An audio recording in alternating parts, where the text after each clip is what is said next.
আসসালামু আলাইকুম। আমি doctor Mohammad Nahid Reza, general laparoscopy এবং কলোরেক্টাল সার্জন।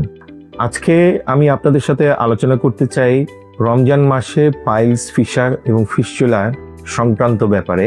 কেন এটা বেশি হচ্ছে, আবার অনেকে আছেন যারা ট্রিটমেন্ট নিচ্ছেন, ট্রিটমেন্ট নিয়ে ভালো ছিলেন, কিন্তু তাদের আবারও তৈরি হচ্ছে। কেন হচ্ছে সেটার ব্যাপারে একটু কথা বলতে। প্রথমত, আমাদের যে অ্যানাল ফিশার হওয়ার মেইন কারণটা হচ্ছে যে আমরা খুব ড্রাই থাকি রমজান মাসে, পানির পরিমাণটা কম খাই এবং সিয়াম সাধনার জন্য আমরা দেখা যাচ্ছে যে সকালবেলা থেকে সেহরি থেকে ইফতার পর্যন্ত পানি ছাড়া থাকি। এটা আমাদের শরীরকে অত্যধিক ড্রাই করে ফেলে।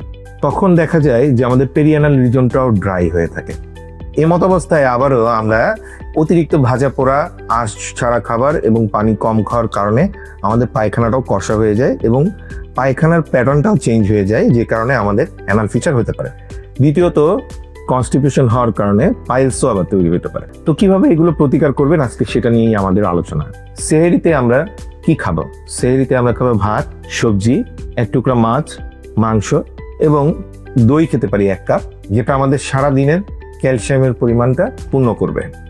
আমরা পানি খাবো, পানিটাও যেন ইফতার থেকে সেহরি পর্যন্ত 8 থেকে 10 গ্লাস হয়, অল্প অল্প করে বারবার। ইফতারিতে আমরা অত্যাধিক ভাজা পোড়া খেয়ে ফেলবো না এবং রং মিশ্রিত জুস, অত্যাধিক চিনি মিশ্রিত পানি, যেটা আমাদের শরীরকে অবসাদ করে ফেলে, এই জাতীয় খাবার অত্যাধিক গ্রহণ করবো না। আমরা ইফতারিটা শুরু করতে পারি পানি এবং খেজুর দিয়ে এবং অল্প পরিমাণ বুট দিয়ে।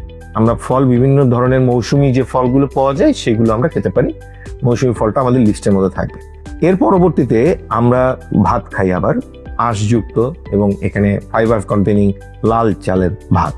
সবজিতে কি থাকতে পারে? লাউ, শাক, তারপরে ঢেঁড়স, পটল, এগুলো থাকলে এগুলো শরীরকে, পেটকে ঠান্ডাও রাখে। এবং সেহরি খাওয়ার পরে দেখা যাচ্ছে নামাজ পড়ে আবার শুয়ে পড়ছি, সেক্ষেত্রে আমাদের খাবার দাবারগুলো অনেকক্ষণ ধরে পাকস্থলীর মধ্যে থেকে যাচ্ছে, এক্ষেত্রে অ্যাসিডিটি হচ্ছে। পানির পরিমাণ কম থাকার কারণে অ্যাসিডিটিটা আরও বেশি হচ্ছে, কনস্টিপেশন হচ্ছে। তার অ্যানাল ফিশারেরটা আবার, যেটা আগে লুকায়িত ছিল সেগুলো আবার নতুন আকারে প্রকাশ পাচ্ছে তার কষা পায়খানা হওয়ার জন্য। তো আমাদের প্রতিদিন খাবারের মধ্যে অবশ্যই যেন ফাইবার থাকে। দই খেতে পারি, চিড়া খেতে পারি, দই চিড়া, কলা খেতে পারি এবং ফ্রুটস, বিভিন্ন ধরনের ফ্রুটস পাওয়া যায়, ফ্রুটসের সালাদ বানিয়ে খেতে পারি। আর একটা জিনিস আমাদের মনে রাখতে হবে, অতিরিক্ত লবণ এবং টেস্টিং সল্ট জাতীয় খাবার, যেমন বিরিয়ানি খাই, এগুলো আমাদের তৃষ্ণাকে বাড়িয়ে দেয়। কখনোই আমরা ইফতারি বা সেহরির সময় অতিরিক্ত লবণ এবং অতিরিক্ত মশলা জাতীয় খাবার খাবো না। এটা আমাদের অ্যাসিডিটি তৈরি করবে, যেটা আমাদের জন্য খুবই ক্ষতিকারক এবং পায়খানা কষা করলে পরবর্তীতে আবারও পাইলসের উদ্রেক হবে। আরেকটা জিনিস বলতে চাই, আমাদের কিছু কিছু সমস্যা থাকে। একটা হচ্ছে ডায়াবেটিসের রোগী এবং অ্যাসিডিটির রোগী, এনারাই সাধারণত রমজান মাসে বেশি ভুগে থাকেন। তাদেরকে নিয়ন্ত্রিত খাবার অবশ্যই গ্রহণ করতে হবে। ধন্যবাদ আপনাদের সবাইকে সাথে থাকার জন্য। আসসালামু আলাইকুম।